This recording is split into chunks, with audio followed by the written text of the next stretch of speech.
Bonjour à tous, c'est Edjoan.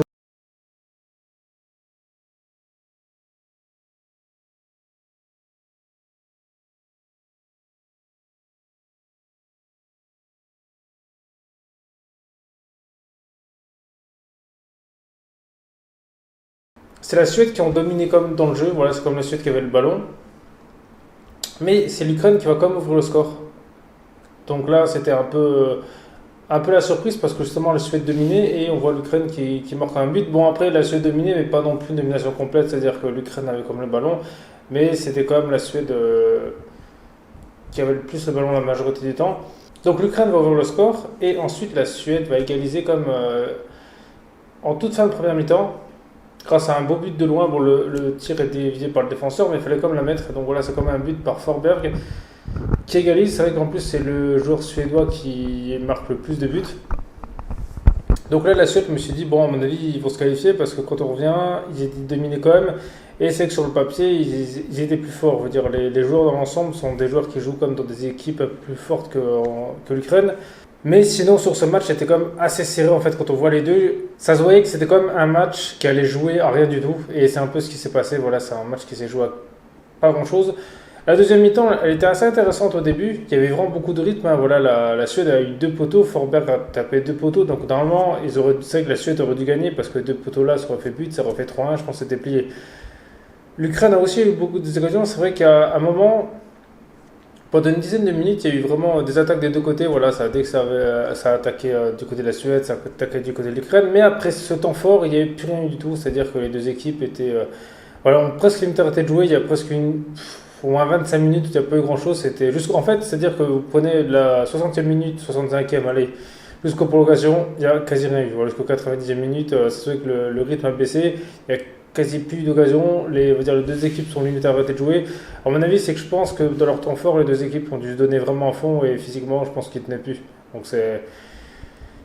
c'est un peu dommage parce que justement dans le foot, imaginez si bon, il y en a une des deux qui aurait gardé un peu plus d'énergie, ben, elle aurait gagné facilement. Donc je trouve ça dommage de se cramer direct. Parce qu'un match c'est 90 minutes quoi. Donc là c'était heureusement que les deux équipes ont fait pareil parce que sinon je pense qu'il y en a une des deux qui aurait pris vraiment cher. Ensuite, les prolongations. Alors, la première étape de la prolongation, on va dire, elle était très simple. C'est qu'elle était résumée par que des fautes et des sifflets. Il y a eu un carton rouge pour la Suède. On pensait que c'était un gros tacle quand même. Quand on le voit en direct, on pensait que ça allait. Mais c'est vrai que quand on le ralenti, c'est vrai que le joueur de l'Ukraine a eu de la chance de ne pas se faire arracher la jambe parce que voilà, c'était un tacle, on va dire, avec le pied décollé du sol et il a carrément touché le genou, quoi. C'était même pas il touchait le tibia ou quoi que ce soit, direct le genou, ça a presque tourné. On a déjà vu des joueurs comme ça qui ont carrément eu leur carrière stoppée. Après, bon, il est sorti le joueur de l'Ukraine, on ne sait pas ce qu'il a eu, mais vu qu'il n'est pas sorti sur civière, c'est que je pense que ça va. En tout cas, je veux dire, c'est moins grave que ce qu'on a l'air. Donc voilà, donc là, je trouve ça aussi un peu dommage de se prendre un rouge là-dessus, parce qu'au final, quand on tacle les pieds d'écueil du sol, on sait quasi sûr que c'est presque un rouge, quoi. Donc surtout avec un excès d'engagement. Là, je trouve qu'au niveau là, c'est dommage. Et c'est à mon avis ce qui a coûté le match à l'Ukraine. Et à mon avis, c'est ce qui a coûté le match à la Suède. Parce qu'à cause de ça, justement, bah, ils ont dû faire rentrer des défenseurs. Et la Suède, qu'est-ce qu'ils ont fait en deuxième temps de prolongation, bah, ils ont défendu jusqu'à la fin et ça a craqué, quoi. C'est que ce match, quand on le regarde, en vrai, on peut se dire que ça joue à rien. C'est vrai que les deux équipes auraient pu gagner. C'est un peu comme Allemagne-Angleterre, c'est-à-dire que c'était assez serré et les deux équipes auraient pu l'emporter. Bah là, c'est un peu pareil. La seule différence, c'est que la Suède, on va dire, ont vraiment pas de chance parce qu'ils ont eu deux poteaux. Mais bon, c'est comme ça un peu dans le foot, voilà, le poteau c'est pas but. Voilà, c'est un peu dommage pour la Suède d'être éliminée parce qu'ils ont comme fini premier de leur groupe devant l'Espagne. Ils avaient comme une équipe, on va dire, qui était pas si mauvaise que ça. C'est vrai que contre l'Espagne, ils se sont fait manger. J'ai cru vraiment qu'ils allaient rien faire du tout. Mais en soi, ils ont quand même une équipe qui est pas si mauvaise que ça. Je pense que peut-être l'absence de Zlatan.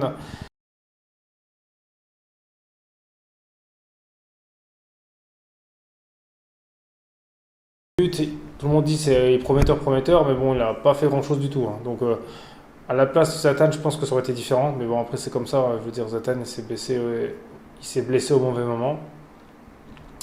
Donc voilà, maintenant l'Ukraine en quart de finale contre l'Angleterre. Alors, normalement, l'Angleterre devrait passer, mais après, on est déjà mal abri hein, contre des Suisse-France. Mais sur le papier, les Anglais sont largement dessus. Moi, je pense qu'ils vont passer, les Anglais, mais peut-être avec du mal. Parce que l'Ukraine, ils sont quand même pas si faciles à battre. Mais je pense que ça passera. Donc voilà, après justement, vous dites-moi dans les commentaires ce que vous avez pensé de ce match. Vous pensez que justement l'Ukraine va passer à l'Angleterre ou l'Angleterre va quand même gagner. Et sinon, merci à tous d'avoir regardé cette vidéo. C'était AJ1. On se retrouve très vite pour une prochaine vidéo.